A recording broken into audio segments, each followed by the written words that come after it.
Hello viewers, আসসালামু আলাইকুম। আশা করছি সকলে অনেক ভালো আছেন। টেক টু দ্য ইঞ্জিনিয়ার টিমের পক্ষ থেকে আপনাদের সকলকে জানাচ্ছি আন্তরিক শুভেচ্ছা এবং অভিনন্দন। আজকের সম্পূর্ণ ভিডিওটি জুড়ে আপনাদের সাথে রয়েছি আমি মোহাম্মদ খুরশেদ আলম জিসান। আর আজকের ভিডিওর টপিক হচ্ছে কম্পিউটার বেসিক নলেজ বা কম্পিউটার বেসিক কি জিনিস শিখলে আপনি কম্পিউটার সম্পর্কে মোটামুটি একটা আইডিয়া পেতে পারেন। সুপ্রিয় দর্শক, আর কথা না বাড়িয়ে চলুন শুরু করা যাক আজকের ভিডিওটি।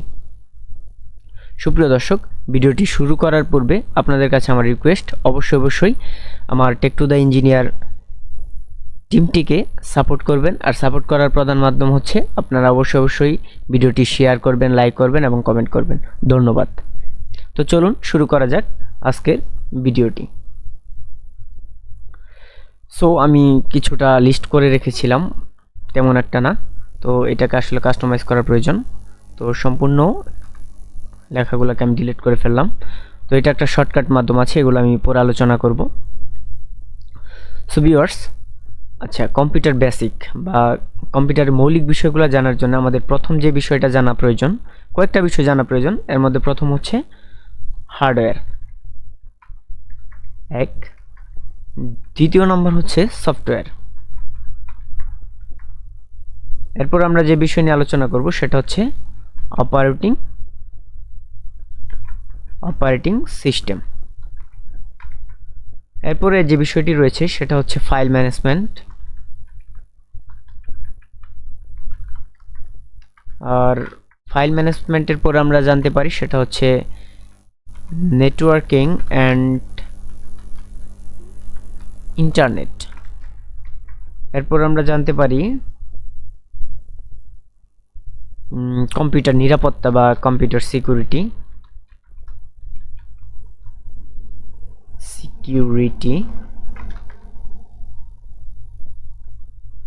এরপরে একটু এক্সপার্টনেস আনার জন্য আমরা শিখতে পারি বিভিন্ন ধরনের কিবোর্ড শর্টকাট। বিশেষ করে কিছু শর্টকাট রয়েছে যেগুলো না জানলে আসলে আপনি কম্পিউটার বেসিক তো দূরের কথা, কম্পিউটারের ক জানবেন না। এই শর্টকাটগুলো আসলে অতীব প্রয়োজনীয়, এই জন্যে বললাম যে ক জানবেন না। এরপরে ওয়ার্ড প্রসেসিং রয়েছে। তো আমি প্রত্যেকটা বিষয় নিয়ে আলোচনা করব, হতাশ হওয়ার কিছু নেই। একটা লিস্ট করে নিচ্ছি যে আসলে কি শেখা প্রয়োজন। স্প্রেডশিট সম্পর্কে একটা ধারণা রাখা প্রয়োজন, এটা আপনার অনেক কাজে লাগবে। এরপরে রয়েছে যে প্রাইমারি প্রবলেম বা প্রাথমিক সমস্যাগুলা অ্যান্ড সলভিং, সমস্যা এবং সমাধান করা, এই বিষয়গুলা। আর বলা যেতে পারে আর কি শেখা যেতে পারে, বেসিক তো বেসিকের জন্য এইটুকুই এনাফ। সুপ্রিয় দর্শক, আমরা প্রথম আলোচনা করব হার্ডওয়্যার নিয়ে। হার্ডওয়্যার বলতে আমরা কি বুঝি? হার্ডওয়্যার বলতে আমরা বুঝি কোনো একটা যন্ত্রাংশ। আর এখানে কম্পিউটারের হার্ডওয়্যার বলতে কম্পিউটারের মেইন সিপিইউকে বোঝানো হয়েছে। এখন সিপিইউ যদি আমরা ধরি, সিপিইউ এর পুনরূপ হচ্ছে সেন্ট্রাল প্রসেসিং ইউনিট, অর্থাৎ যেখানে এমন একটা ইউনিট যে ইউনিটের ভিতরে সকল ডাটা বা ইনফরমেশনগুলো প্রসেস হবে। তো এখন প্রসেস হওয়ার জন্য বিভিন্ন ধরনের যন্ত্রাংশ রয়েছে। আর এর মধ্যে প্রথম হচ্ছে মাদারবোর্ড, র্যাম। আমরা আর কি যে জিনিসগুলো ধরতে পারি, motherboard, RAM, hard drive, graphics card. এরপর রয়েছে গ্রাফিক্স কার্ড, আর কি ধরা যেতে পারে, হার্ড ড্রাইভ বলা হয়েছে, মাদারবোর্ড, হার্ড ড্রাইভ, র্যাম, রম। তারপরে প্রসেসর। এই প্রসেসর ছাড়া কিন্তু আসলে কিছুই চিন্তা করা সম্ভব না। তো প্রসেসর, তো এই বিষয়গুলো হচ্ছে হার্ডওয়্যার রিলেটেড। এরপরে রয়েছে সফটওয়্যার। এখন সফটওয়্যারে আমরা কি ধরতে পারি? সফটওয়্যারে আমরা ধরতে পারি বিভিন্ন ধরনের অপারেটিং সিস্টেম। এখন বিভিন্ন ধরনের বললাম এই কারণে, অপারেটিং সিস্টেম শুধু একটা না, উইন্ডোজ রয়েছে, তারপরে ম্যাক রয়েছে, ম্যাক অপারেটিং সিস্টেম, লিনাক্স, আবার লিনাক্সের বিভিন্ন ভাগ রয়েছে। এই বিষয়গুলো একটু রিসার্চ করবেন। এগুলো আসলে আমি বিস্তারিত বলে এখন ভিডিওটা লং করতে চাচ্ছি না, তো আপনারা একটু রিসার্চ করবেন। আশা করি হার্ডওয়্যার অ্যান্ড সফটওয়্যার রিলেটেড আপনার একটা মোটামুটি ভালো একটা ধারণা পেয়ে যাবেন, ইউটিউবে ঘাটাঘাটি করবেন, পেয়ে যাবেন। এরপরে রয়েছে অপারেটিং সিস্টেম। এখন অপারেটিং সিস্টেম জিনিসটা কি? অপারেটিং সিস্টেম বলতে আমরা এমন একটা বিষয়কে বুঝি যে বিষয়টা কম্পিউটারের হার্ডওয়্যার এবং ইউজারের মধ্যে একটা ইউজার ফ্রেন্ডলি একটা ভাব তৈরি করে। ইউজার যেন খুব সহজেই কম্পিউটারকে ইউজ করতে পারে, কম্পিউটারকে তার প্রয়োজনে ব্যবহার করতে পারে। এই বিষয়টা আসলে এই বিষয়টার একটা যে সুবিধা রয়েছে, এই সুবিধাটাই প্রদান করে হচ্ছে অপারেটিং সিস্টেম। এখন আমাদের দেশে নয়, শুধু সারা বিশ্বেই বেশিরভাগ মানুষই অপারেটিং সিস্টেম হিসাবে উইন্ডোজকে ব্যবহার করে। আর যারা একটু এক্সপার্ট তারা লিনাক্স, আবার যারা এক্সপার্ট তারা লিনাক্স ব্যবহার করে। আর যারা এমনিতে খুবই রিচ টাইপের পিপল, তারা ব্যবহার করে হচ্ছে ম্যাক, কারণ এটার প্রাইস অনেক, সাধারণ মানুষ এটার ধারে কাছে যাইতে পারে না।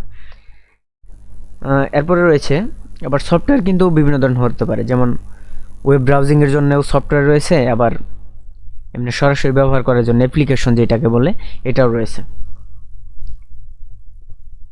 আবার সফটওয়্যারের মধ্যে রয়েছে বিভিন্ন ধরনের এডিটর অ্যাপগুলো যেগুলো রয়েছে, যেমন ভিডিও এডিটর, ফটো এডিটিংয়ের অ্যাপ ইত্যাদি, এগুলো কিন্তু সফটওয়্যার। এই বিষয়গুলো একটা ধারণা হলো। আর ফাইল ম্যানেজমেন্ট, এখানে আমরা তিনটা বিষয় অলরেডি জেনে ফেলেছি: হার্ডওয়্যার, সফটওয়্যার, অপারেটিং সিস্টেম। এখন জানবো ফাইল ম্যানেজমেন্ট। ফাইল ম্যানেজমেন্ট জিনিসটা হচ্ছে, ফাইল ম্যানেজমেন্ট বলতে ফাইল ক্রিয়েট করা, file create, file delete, move, remove, delete remove একই। ফাইল ক্রিয়েট করা, ফাইল ডিলিট করা, মুভ করা, রিমুভ করা, এরপর হচ্ছে রিনেম বা পুনরায় নামকরণ করা, এরকম একটা বিষয়, ইত্যাদি ইত্যাদি। আবার কপি পেস্টেরও একটা বিষয় আছে। এরপরে আমরা জানবো কি, এরপরে জানবো নেটওয়ার্কিং অ্যান্ড ইন্টারনেট।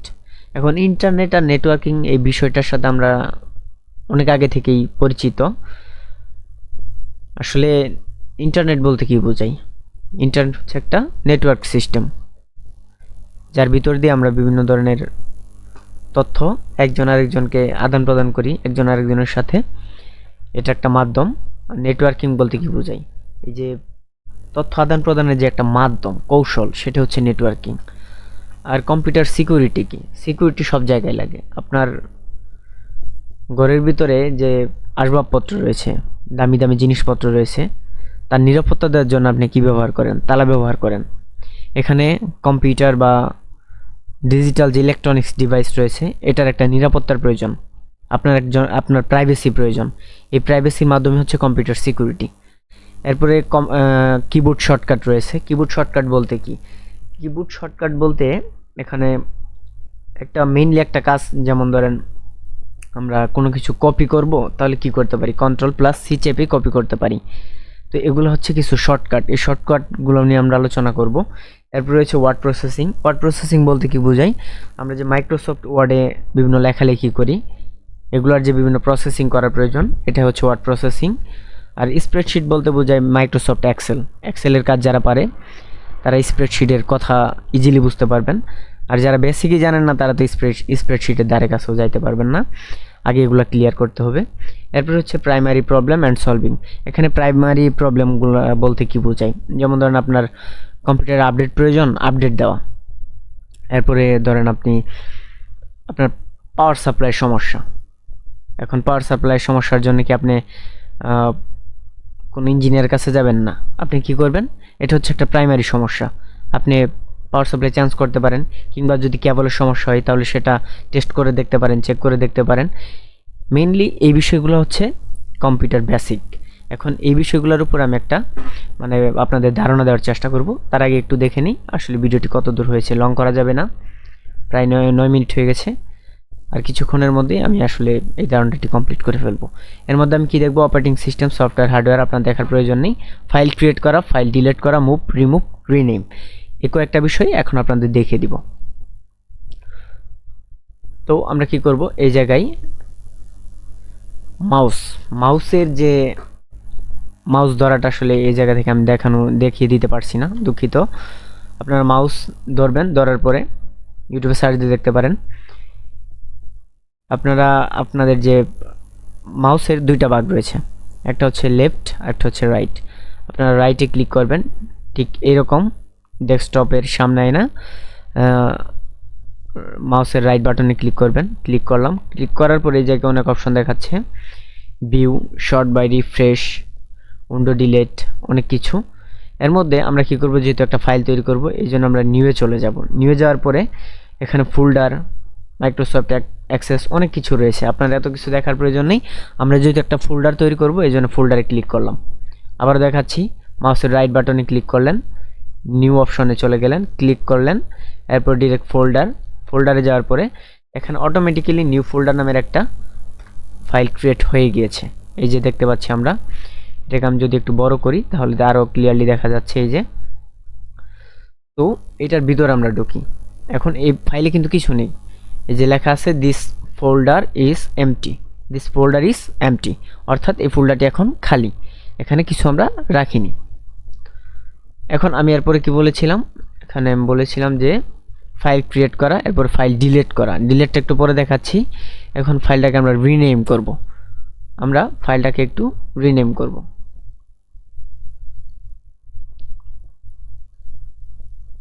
রিনেম করার জন্য আমরা আবারও রাইট বাটনে ক্লিক করব। এখানে অনেকগুলো অপশন রয়েছে, এই যে cut, copy, create shortcut, delete, rename. আমরা যেহেতু রিনেম করব এখন রিনেমে ক্লিক করলাম। রিনেম বলতে কি, পুনরায় নামকরণ। তো এটার নাম দিলাম আমরা, এই ফাইলটার নাম দিলাম take to the engineer, TTE. TT হচ্ছে টেক টু দ্য ইঞ্জিনিয়ার, এটার একটা সংক্ষিপ্ত রূপ। তো এটা হলো, আমরা রিনেম করাটাও শিখে গেলাম। এখন আমরা কি শিখব, এই ফাইলের ভিতরে আরেকটা ফাইল তৈরি করা। তো এটা ওপেন করলাম, ওপেন করার জন্য আমরা ডাবল ক্লিক করব। আবার দেখাচ্ছি, এখানে আমরা ডাবল ক্লিক করব, ওপেন হয়ে গেল। এখানে আবারও right button click and new folder, এরপরে ফোল্ডারে ক্লিক করলাম, আবার নতুন করে আরেকটা ফাইল তৈরি হয়ে গেল। সুপ্রিয় দর্শক, আশা করি ফাইল তৈরি করা এবং রিনেম করা আপনারা শিখে গেছেন। এখন আমরা শিখব এটা ডিলিট করা। তো এটাকে আমরা প্রথমে মার্ক করলাম। মার্ক করা কি, এই যে ব্লু কালার হয়ে গেল, ব্লু কালার, এটা হচ্ছে মার্ক করলাম। মার্ক করার পরে আমরা আবারও রাইট বাটনে ক্লিক করব। এরপর আমরা কি করব, এই যে ডিলিট অপশন, এটাকে আমরা ডিলিট করে দিতে পারবো ইজিলি, কোনো সমস্যাই হবে না। তো ডিলিট করে দিলাম, এই ফাইল থেকে বের হয়ে গেলাম। তো আমরা এর ভিতরে যে ফাইলটা তৈরি করেছিলাম সেটা কিন্তু ডিলিট করেছি, কিন্তু এই টেক টু দ্য ইঞ্জিনিয়ার এটা কিন্তু আমরা ডিলিট করিনি। আমরা কি করব, এই জায়গায় আরেকটা ফাইল তৈরি করব। তো এই নিউ ফোল্ডারটার কি করব, এই টেক টু দ্য ইঞ্জিনিয়ারের ভিতরে আমরা মুভ করব। তো এই জন্য আমরা কি করব, এই প্রথমে নিউ ফোল্ডারকে সিলেক্ট করি, সিলেক্ট করার পরে রাইট বাটনে ক্লিক করার পরে কাট অর্থ হচ্ছে একদম টোটালি এটাকে নিয়ে চলে যাবে। আর কপি হচ্ছে এই জায়গায় একটা ফাইল রেখে আরেকটা ফাইল তৈরি করবে, মানে কপি জিনিসটা তো আমরা বুঝি। তো আমরা ডিরেক্টলি কাট করলাম, কাট করার পরে এর ভিতরে এটা নিয়ে গেলাম। এখন আমরা একটা জিনিস শিখবো, সেটা হচ্ছে রাইট বাটনে ক্লিক করে আমি পেস্ট করতে পারি, আবার কন্ট্রোল প্লাস ভি চেপে, এখন ওই যে সিটিআরএল এটাকে বলে কন্ট্রোল প্লাস ভি।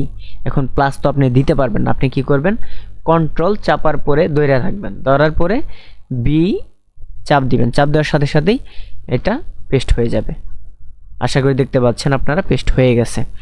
সুপ্রিয় দর্শক, যেহেতু ভিডিওটি অনেক লং হয়ে গেছে, তো আজকের টিউটোরিয়ালটি আমরা এই পর্যন্ত আলোচনা করলাম। তো তারপরেও একটু আলোচনা করে দিই, সেটা হচ্ছে সিকিউরিটি। আমরা নেক্সট যে ভিডিওটি রয়েছে সেটাতে কম্পিউটার সিকিউরিটি নিয়ে আলোচনা করব, and primary problem and solving নিয়ে কিছুটা আলোচনা করব। আর বেসিক বলতে এইটুকুই।